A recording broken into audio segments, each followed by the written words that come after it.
Hi, my name is Naysa Khemlani. I decided to join MRV in the 11th and 12th for my AS and A levels, like from Cambridge. I was an ICSE student before this, so it was a big transition for me, a big change.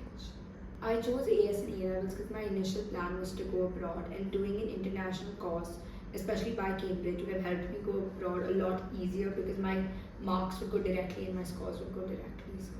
So there were multiple parts to my experience. So obviously the studies first. So our teachers were really good. They always explained the topic multiple times, even if we didn't get it. And they did push us a lot. Like they gave us like hard tests and exams, only for us to then do better in our boards. So I really appreciated that. The other part was like the infrastructure. The school is really big and we have so many programs that we conduct, especially with the clubs and all. It really gives you an opportunity to show your leadership skills as well. So that's what I ended up doing. And lastly, once you get to know the teachers, they create like a really family sort of atmosphere over here. Everyone always cares about you and they always want to look out for what you're doing. And even when I've come back after graduating, they always remember me and talk to me. So it's like a little family over here. So I was a part of the MRV Cares Club. I held a post for both the years, my 11th and my 12th. So part of MRV Cares is that we contribute back to society and we give back to society. So we've done a lot of like charity events. So we did one with the Cuddles Foundation where we raised money for cancer kids. We've done multiple other events. It's only taught me to give back more and it also helped me build on my leadership skills, which I hope will help me later on in life as well. I did find A levels difficult compared to ICSE only because it was a very big change for me and a very big jump. But my teachers guided me through the entire process and they also said it would take time and to be patient with myself. So it really helped me. Okay. How was the transition process from ICSE to A levels? It's a hard transition because the way you study and learn in ICSE is very different than what we study and learn in A levels. So it is harder and you have to look at the topics from a very different approach compared to what you would see in ICSE.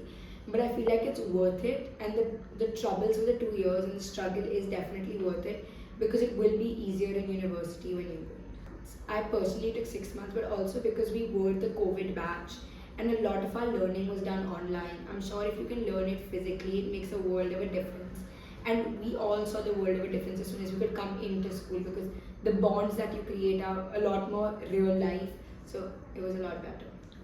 Yeah, it was a lot easier because in-person learning when your teachers can write on the blackboards and write on your smartboards is so much easier. It's also easier to ask questions and especially if your teacher sees you look confused, they will ask for you. They will ask you and it's also easier to then go to your teachers later on in your breaks or your free classes to maybe like relearn a concept that you didn't know. And the teachers were always willing to help and help you like relearn stuff. So I applied to two countries. I applied to the United States and India. I applied through the Common App portal. The school was really helpful with all of it. They would always send my documents, write my letter of recommendations and everything. So I applied to only one school in India, that was Ashoka, and I applied to roughly 12 schools in the US. I got into most of them as well, but at the end of the day I chose Ashoka due to like visa restrictions being a STEM subject and a non-STEM subject. So I decided to stay in Ashoka and I'll go for my master's. I applied to a BSc in psychology everywhere as my major and my minor in business. I say just work hard and create a presence because only if you actually create a presence, and this is especially for new students joining in the 11th and 12th, will you be remembered and you'll be kept as like a memory that is cherished, because if you don't work to blend in, especially being a new student, you won't be able to. So yeah, so work hard and just blend in and also just have fun because do all the extracurricular activities, no matter how much work you have piled up. It all adds to your CV and at the end of the day, it also all adds to your memories. So just have fun.